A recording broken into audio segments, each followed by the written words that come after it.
이 길가에 흩어진 낙엽이나 꺾어진 나뭇가지, 그런 거 땅에다 심어본 적 있으세요? 생명 없는 나뭇가지나 잎사귀를 땅에다 심는 사람은 없습니다. 그런 것을 아무리 땅에다 잘 가꾸어서 심고 가꾸고 거름을 주고 한다고 할지라도 그냥 땅에 심는 순간 그건 썩어질 뿐입니다. 그러나 씨앗을 심으면은 땅에 심으면은 씨앗도 똑같이 썩어지지만 썩어지는 씨앗을 통해서 참으로 아름다운 꽃이 피어나는 것을 우리가 볼 수가 있습니다. 저와 여러분은 그렇게 우리는 예수의 생명으로 세상에 심어진 사람들입니다.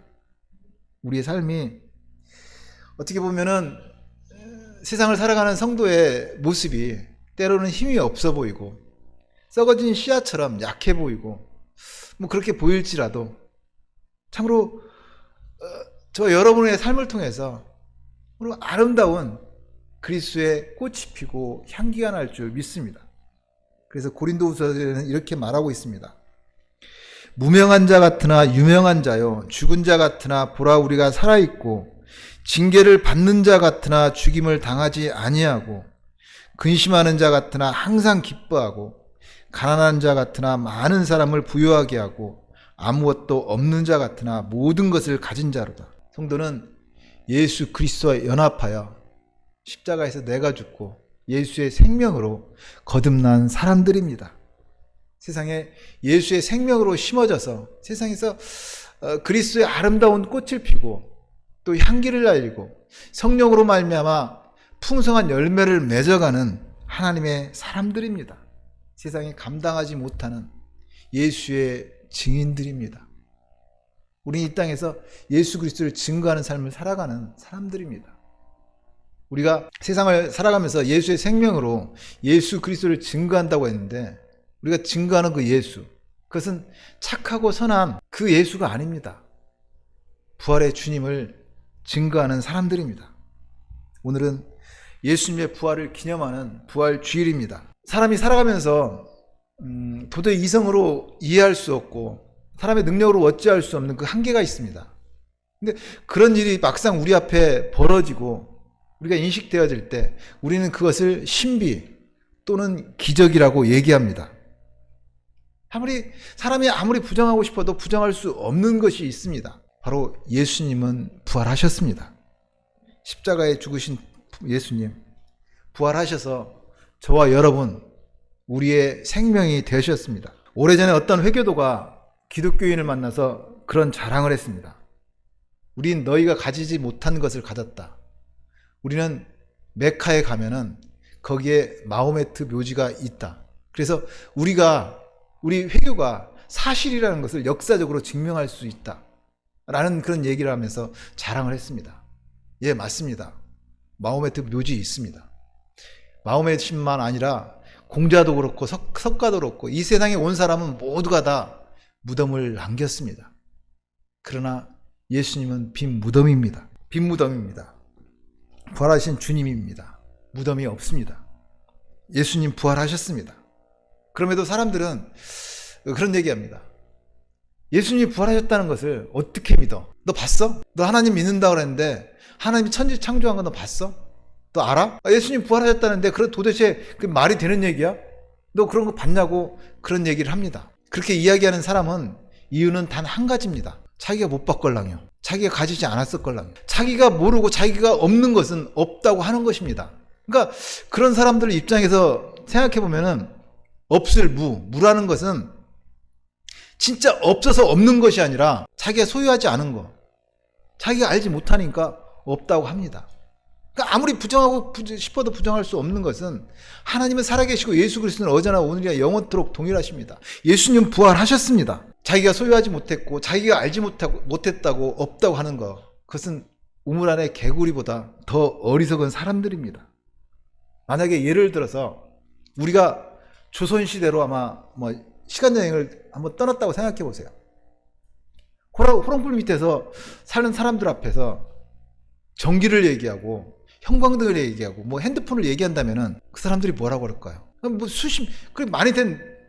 많이 오래전도 아니고 이렇게 몇백 년만 돌아가서 그렇게 한다고 해도 참 그 사람들은 우리에게 정신 없는 사람이라고 할 것입니다. 쇳덩어리가 하늘을 날아가는데 그것을 타고 몇백 명이 이동을 한다? 그런 터무니없는 소리, 정신없는 소리라고 할 것입니다. 말도 안 되는 소리라고 그렇게 우리를 취급할 것입니다. 내가 없다, 내가 가지지 못했다고, 내가 알지 못했다고, 그것은 없는 일이라고, 그 미치지 못한다면 그보다 어리석은 것은 없습니다. 부정할 수 없는 거, 예수님 부활하셨습니다. 예수님의 부활은 오직 하나님의 자녀만 알 수 있습니다. 그것은 하나님의 계시입니다. 하나님께서 우리에게 그것을 계시해 주지 않았다면 우리 누구도 하나님을 스스로 찾아가서 만날 수 있는 사람은 없습니다. 오직 하나님의 자녀만 알 수 있는 영적인 신비입니다. 오늘 우리가 봉독한 고린도전서 15장이 그 말씀을 하고 있습니다. 그리스도께서 죽은 자 가운데서 다시 살아나셨다 전파되었거늘 너희 중에 어떤 사람들은 어찌하여 죽은 자 가운데서 부활이 없다 하느냐. 만일 그리스도 안에서 우리의 바라는 것이 다만 이 세상의 삶뿐이면 모든 사람 가운데 우리가 더욱 불쌍한 자이리라. 이 말을 지금 얘기하고 있는 사도 바울.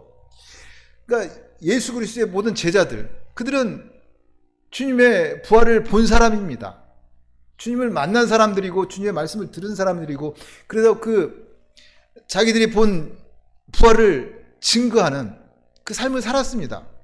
근데 우리는 그 주님을 보고 만지고 부활을 봐서 안 사람들인데 우리가 전한 부활을 왜 너희는 없다고 하느냐. 부활이 없다면 주님은 다시 살아나지 못했을 것입니다. 그러면서 만약에 부활이 없다면 세상의 모든 사람보다 우리가 더욱더 불쌍한 사람일 것이다. 부활이 없는데 이 세상이 전부라면 세상 따라 적당히 살면 되지. 우리가 이렇게 할 필요가 있느냐 라면서 그 말씀을 하고 있는 것입니다. 우리가 부활해서 누릴 천국도 없고 하나님의 나라도 없는데 이 땅에서 굳이 어렵게 살 일은 없습니다. 세상 따라 유혹 따라 즐기면서 짐승처럼 편하게 살면 됩니다. 그러나 예수님은 분명히 부활하셨습니다. 제자들은 그것을 말씀하고 있어요. 천국과 지옥은 반드시 있다는 것입니다. 예수님의 제자들은 12명이었습니다. 생각해 보세요. 만일 그 제자들이 예수님의 부활을 허위로 만들어서 전파한 것이라고 가정한다면 지금 2000년이 지났습니다. 2000년이 지나면서 이렇게 기독교가 부흥할 수는 없습니다. 그래서 파스칼은 그런 얘기를 했습니다. 만일 당시에 예수의 제자들이 그것을 합의해서 부활을 거짓으로 증거한 것이라면 그 중에 한 사람은 분명히 본심으로 들어갔을 것이다.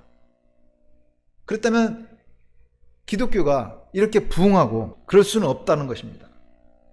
전부 다 예수의 부활이란 전부 붕괴되었을 것이라고 얘기했습니다.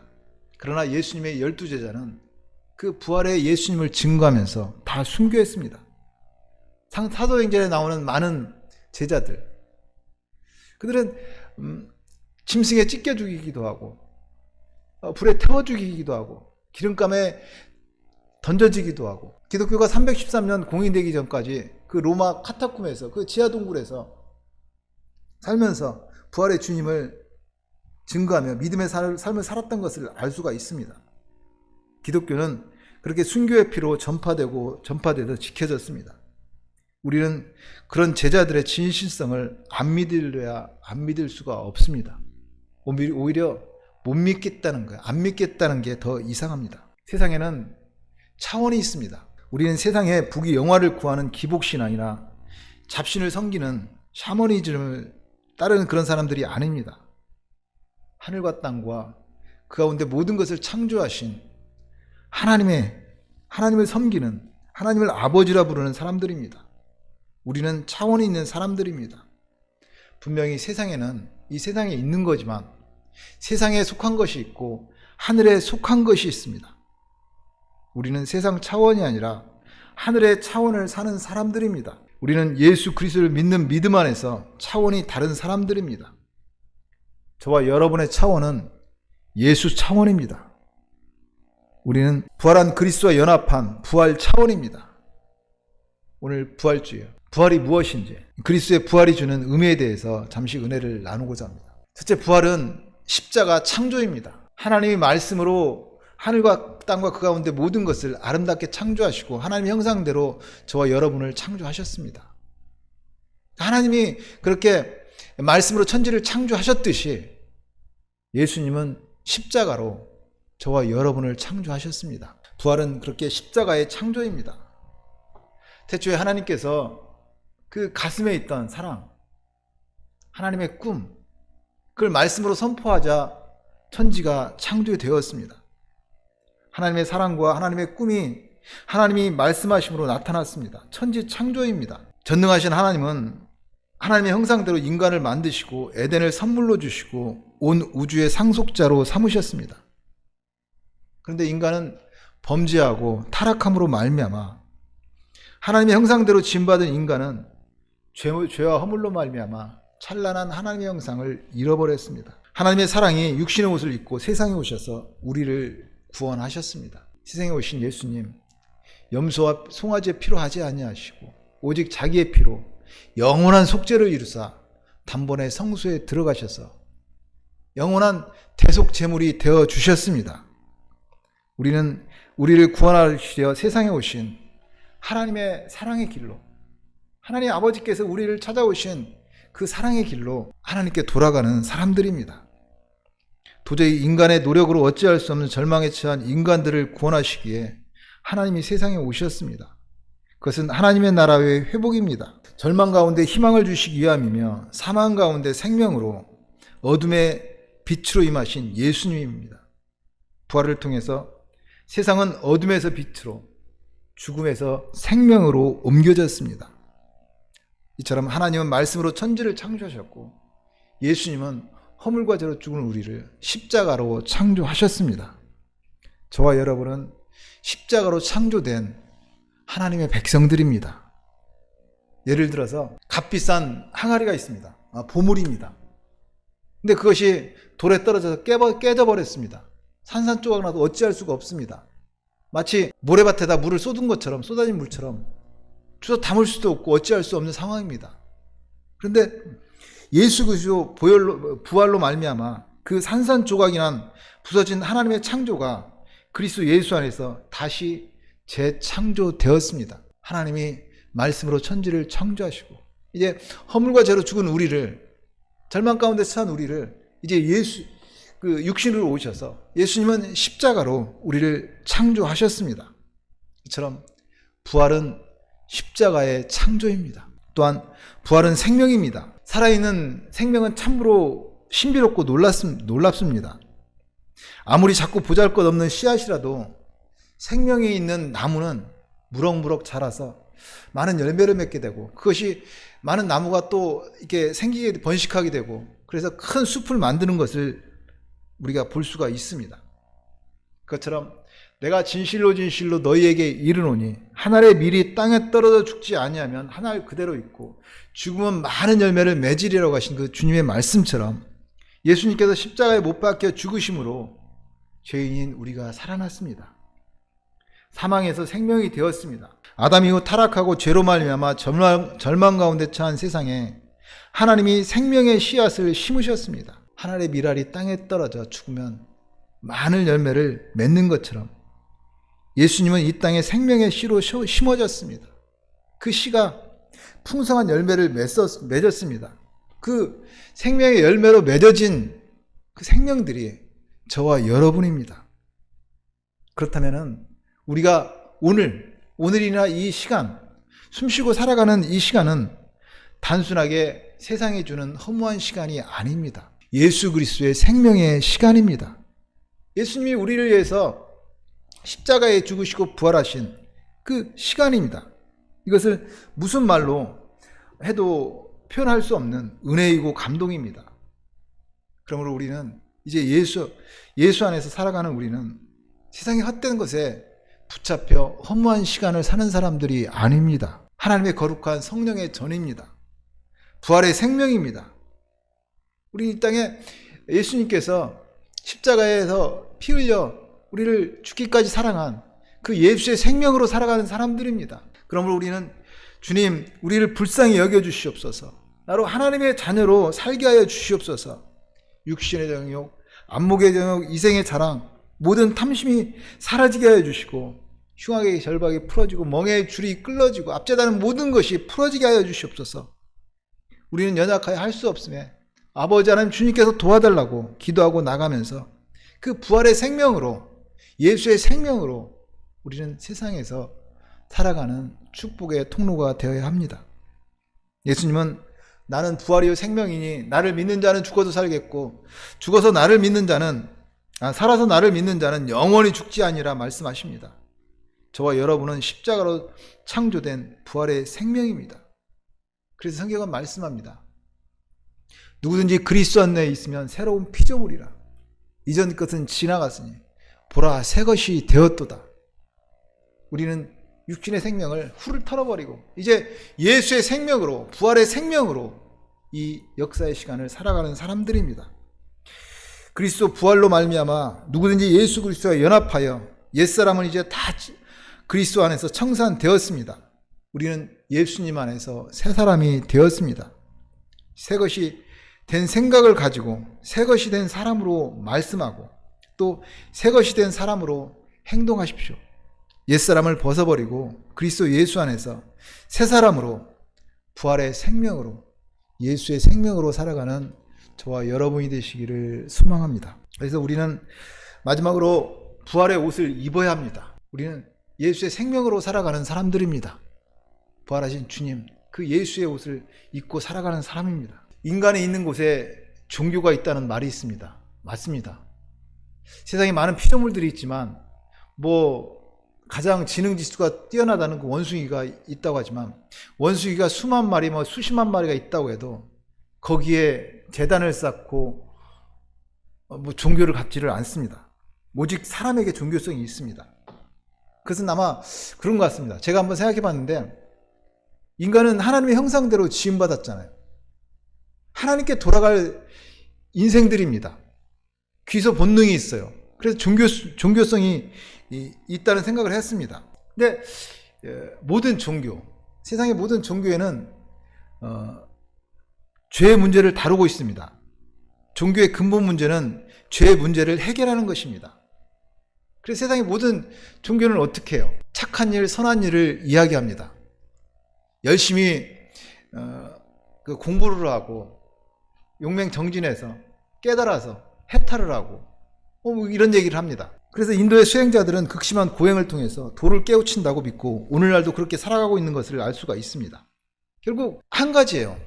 그 죄 문제를 해결하는 세상의 모든 종교에서 하는 얘기는 착한 삶, 선한 삶, 깨우쳐서 알아서 득도해서, 그러니까 한마디로 하면 내가 뭔가를 해서 죄 문제를 해결하는 것입니다. 그러나 기독교만은 반대로 이야기합니다. 바로 은혜입니다. 나는 어찌할 수 없음에도 불구하고 나는 도저히 어떻게 할 수 없는 그런 상태인데 불가항력적인 하나님의 은혜로 우리는 구원을 받았습니다. 우리가 하나님의 자녀로 축복받고 살아가는 것, 우리가 남들보다 잘생기고 무슨 구원받을 만한 자격 조건이 있어서 된 것이 아니고 불효하고 취약한 죄인임에도 불구하고 거저 부어주시는 하나님의 은혜입니다. 은혜로밖에 설명할 수가 없어요. 한 단어로 얘기한다면 세상의 모든 종교는 자력 종교입니다. 내가 무엇을 해서, 내가 선하고 착하게 살아서, 윤리도덕적으로 살아서, 어느 자격 조건을 돼서, 내가 득도를 해서. 그러나 기독교는 타력입니다. 나는 할 수 없음에도 불구하고, 나는 도저히 불가능한 존재임에도 불구하고 하나님의 그 사랑과 은혜, 불가항력적인 은혜로 구원받은 사람들입니다. 여전히 나는 불의하고 취약한 죄임에도 불구하고 예수로 옷 입었다는 그 주어지는 은혜입니다. 그래서 우리는 부활의 옷을 입어야 합니다. 결코 인간의 행위로 죄의 문제를 해결할 수는 없습니다. 자신의 선한 행위나 고행, 그 죄사함을 받으려는 것은 마치 시지푸스의 신화와 같습니다. 그리스 신화에 보면은 시지푸스 신화가 있습니다. 시지푸스는 교활하고 신을 우습게 여기다가 제우스의 분노를 사서 형벌을 받았습니다. 그래서 큰 돌을, 바위를 굴려서 산 꼭대기에 세워야 그 형벌을 면한다는, 죄사함을 받는다는 그 형벌입니다. 그래서 그 돌을 굴려서 산 꼭대기에 세우면 돌의 무게 때문에 반대로 또 굴려 내려갑니다. 또 다시 낑낑거리고 겨우 올려놓으면 또 반대로 굴러 떨어지고 또 굴려 떨어지고 계속해서 바위를 굴리고 또 굴려서 올려놓고 올리면 또 내려오고 끝없는 고행의 연속입니다. 무익하고 희망도 없는 일을 영원히 해야 하는 형벌은 시지프스에게 내려진 것입니다. 바로 인간의 한계와 무력함을 상징하는 이야기로 알려져 있습니다. 우리가 자신의 선한 행위나 고행으로서 죄사함을 받으려고 하는 것, 바로 이 시지프스의 신화와도 같습니다. 끝없는 고통의 반복입니다. 끝이 없습니다. 사람은 결코 착한 행위를 통해서 용서와 의의 구원을 얻으려고 노력하지만 그것은 시지프스의 신화처럼 끝이 없습니다. 예수님께서 그런 비유를 하신 적이 있습니다. 예수님 당시에 예수님 앞에 어떤 부자 청년이 나와서 그런 질문을 합니다. 어떻게 해야 구원을 받습니까? 그러자 예수님께서 내가 율법을 아느냐? 율법을 행하라고 말씀합니다. 청년은 율법이 무엇냐고 질문합니다. 유대인이 율법을 몰라서 예수님께 율법이 뭐냐고 질문했을까요? 율법을 그 청년은 다 지켰지만은 그 구원에 대한 확신이 없는 거예요. 도대체 율법이 뭐냐고 그런 예수님께 질문을 합니다. 부모를 공경하라, 살인하지 말라, 간음하지 말라, 도둑질 하지 말라, 이웃을 대하여 거짓 증거하지 말라. 그 10계명을 얘기합니다. 내가 다 지켰습니다. 그러자 예수님께서는 그렇다면 내 소유를 팔아서 가난한 자들에게 주고 나를 따르라고 얘기합니다. 그 부자 청년은 가진 소유가 많으므로 근심하여 돌아갔다고 말씀합니다. 예수님이 율법을 다 지켰다고 하는 그 청년에게 내 소유의 재산을 다 팔아서 가난한 사람에게 주고 너는 나를 따르라고 하자. 그 청년이 근심하고 돌아가있다는 거. 그것은 그 청년이 지금까지 그 했던 모든 것들이 자기를 위해서 했다고 하는 그 자아 우상 숭배입니다. 그것을 폭로당한 거예요. 너는 너를 위해서 무엇인가 행하고 그것을 율법을 지켰다고 하는데 그것은 율법을 지킨 것이 아니라 너를 지킨 것이라고, 너를 위해서 한 것이라고, 우상 숭배라고 말씀하고 있습니다. 우리가 신앙생활하면서 실수하는 경우가 있습니다. 내가 어떻게 신앙생활을 해야 잘하는 것인지, 내가 무엇을 해야 되는지, 얼마큼 해야 되는지 열심히 헌신하고 봉사하고 합니다. 물론 중요합니다. 헌신, 봉사, 착하고 선한 일 많이 해야 합니다. 그러나 그것이 나를 위해서 한 것이라면 의미가 없습니다. 그거 왜 하는데요? 율법을 지킨다는 것, 본질은 하나님을 사랑하고 이웃을 내 몸과 같이 사랑하는 거잖아요. 그래서 성경도 말씀하시잖아요. 내가 내게 있는 모든 것으로 구제하고 내 몸을 불살에게 내어줄지라도 사랑이 없으면 아무 유익이 없다고 말씀합니다. 헌신, 충성, 봉사, 선한 삶, 윤리도덕적인 삶 다 하는데 근데 도대체 그거 왜 하느냐고 예수님이 반문하고 있습니다. 율법은 그것을 행하고 지켜서 자기 의를 쌓는 행위가 아닙니다. 율법은 하나님을 사랑하는 것이며 이웃을 내 몸과 같이 사랑하는 일입니다. 그것이 참 율법입니다. 예수님은 부자 청년의 비유에서 사람이 어떠한 의로운 행위를 해서 구원받을 수 없다는 것을 말씀하고 계십니다. 우리는 율법의 옷을 벗어버리고 이제는 사랑과 은혜의 옷을 입어야 합니다. 바로 부활의 옷입니다. 예수의 옷을 입고 예수의 이름으로 세상을 사랑하고 축복해야 합니다. 그 어떤 인간의 행위를 통해서 죄 문제를 해결할 수는 없습니다. 오직 의인은 믿음으로 말미암아 살리라. 우리가 의인 되는 것, 우리의 구원 오직 예수로 옷 입기 때문입니다. 그것이 기독교와 세상 모든 종교의 차이입니다. 세상 모든 종교는 내가 무엇을 해서 죄 문제를 해결하고 구원을 받는다고 생각합니다. 그러나 인간의 어떤 수고와 행위로도 구원받을 수 없습니다. 그래서 로마서에서는 그것을 이렇게 말씀합니다. 우리가 아직 죄인 되었을 때 그리스도께서 우리를 위하여 죽으심으로 말미암아 하나님께서 우리에 대한 자기의 사랑을 확증하셨느니라.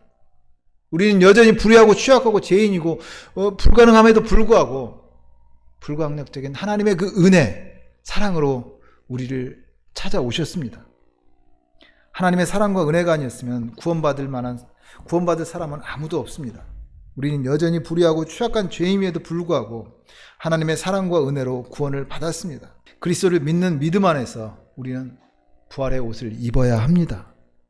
우리를 구원하시되 우리가 행한 바 의로 말미암지 아니하고 중생의 시승과 성령의 새롭게 하심으로 하셨다고 말씀합니다.